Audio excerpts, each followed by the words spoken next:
అందరికీ నమస్కారం.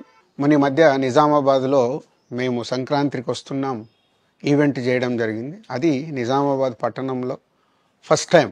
ఇంతకుముందు ఎప్పుడు మన దగ్గర సినిమా ఈవెంట్స్ పెద్దగా జరగవు. అప్పుడు ఒకసారి ఫిదా సక్సెస్ మీట్ ఒకటిసారి పెట్టాము. మళ్ళీ సంక్రాంతికి వస్తున్నాం చేసాం. అంటే ఆ నిజామాబాద్తో నాకున్న అనుబంధం అలాంటిది. నిజామాబాద్ జిల్లా వాసిగా అక్కడ ఈ సినిమా ఈవెంట్ చేయాలని చేయడం జరిగింది. పోతే ఆ ఈవెంట్లో నేను మన కల్చర్లో ఉండే మన దావత్ గురించి, మటను తెలగలు గురించి సంబోధించాను.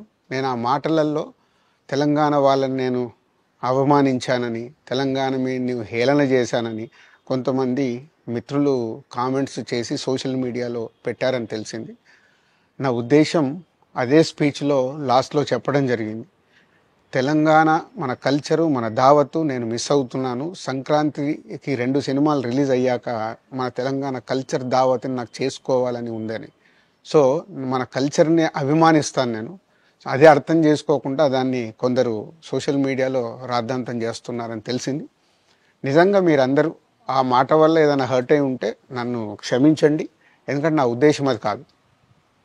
ఎందుకు చెప్తున్నానంటే, నేను నిజామాబాద్ జిల్లా బాన్సువాడలో ఫిదా అనే సినిమా షూటింగ్ చేసి ప్రపంచవ్యాప్తంగా ఆ ఫిదా సినిమా ఎంత అప్లాజ్ వచ్చింది, భానుమతి క్యారెక్టర్కి, మన తెలంగాణలో ఉండే కల్చర్కి, ఆ సినిమా ఎంత ఒక ఫ్యామిలీ ఎమోషన్స్కి ఎంత విలువ ఇస్తామనేది చెప్పడం జరిగింది ఆ సినిమాలో. అది ప్రపంచవ్యాప్తంగా ఫిదా సినిమా ఎంత పెద్ద హిట్ అయిందో మీ అందరికీ తెలుసు. అలాగే బలగం అనే సినిమా తీసినప్పుడు తెలంగాణ సమాజం మొత్తం మమ్మల్ని అభినందించింది. తెలంగాణ ప్రజలందరూ ఆ సినిమాను ఆదరించి ఇది మా సినిమా అని గుండెలకు హత్తుకున్నారు. అన్ని రాజకీయ పార్టీలు ఆ సినిమాని అప్రిషియేట్ చేస్తూ మమ్మల్ని ప్రతి ఒక్క స్టేజ్ దగ్గర తీసుకెళ్ళి అభినందించారు, అన్ని రాజకీయ పార్టీలు. సో ఒక తెలంగాణ వాసిగా ఒక తెలంగాణని అభిమానించే నేను తెలంగాణని హేళన చేస్తానని ఎలా అనుకున్నారో నాకు తెలియదు. పోతే దాంట్లో ఏదైనా మీ కమ్యూనికేషన్లో తప్పుగా అర్థమైంటే నన్ను క్షమించండి. మీ మనోభావాలు ఆ కొందరు ఎవరైతే దెబ్బతిన్నాయని అనుకుంటున్నారో వాళ్ళందరికీ నా విజ్ఞప్తి, మీ మనోభావాలు దెబ్బతింటే నన్ను క్షమించండి. ఇప్పుడు నేను ఒక సినిమా ఇండస్ట్రీ ఫెటర్నీ నుంచి ఎఫ్డీసీ చైర్మన్గా అయ్యాను. సో మీ అందరికి తెలుసది.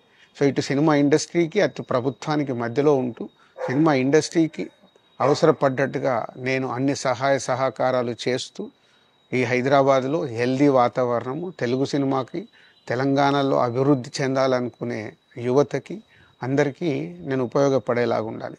మన అలాగే పవన్ కళ్యాణ్ గారు కూడా చెప్పారు, యూత్ చాలా ఉన్నారు, వాళ్ళందరికీ కూడా సినిమా ఇండస్ట్రీలో ఇష్టం ఉన్న వాళ్ళని అప్గ్రేడ్ చేసి చేయాలని, ఆ ప్రభుత్వంతో కూడా అక్కడ సినిమాలో కావాల్సిన అందరినీ డెవలప్ చేస్తూ వాళ్ళందరూ మళ్ళీ తెలుగు సినిమాకే, తెలంగాణలో నేర్చుకున్న, ఆంధ్రాలో నేర్చుకున్న వాళ్ళందరూ తెలుగు సినిమాకే ఉపయోగపడతారు.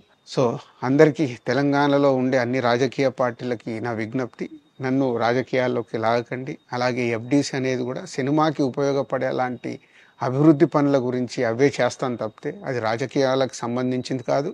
ఎఫ్డీసీ కానీ నేను కానీ సినిమాలకే ఉపయోగపడతాము. ఇది అన్ని రాజకీయ పార్టీలు అర్థం చేసుకొని ఫర్దర్గా నన్ను ఇలాంటి అవసరం లేని వీటిలోకి లాగకూడదు అని మీ అందరికీ, అన్ని రాజకీయ పార్టీలకు నా విజ్ఞప్తి.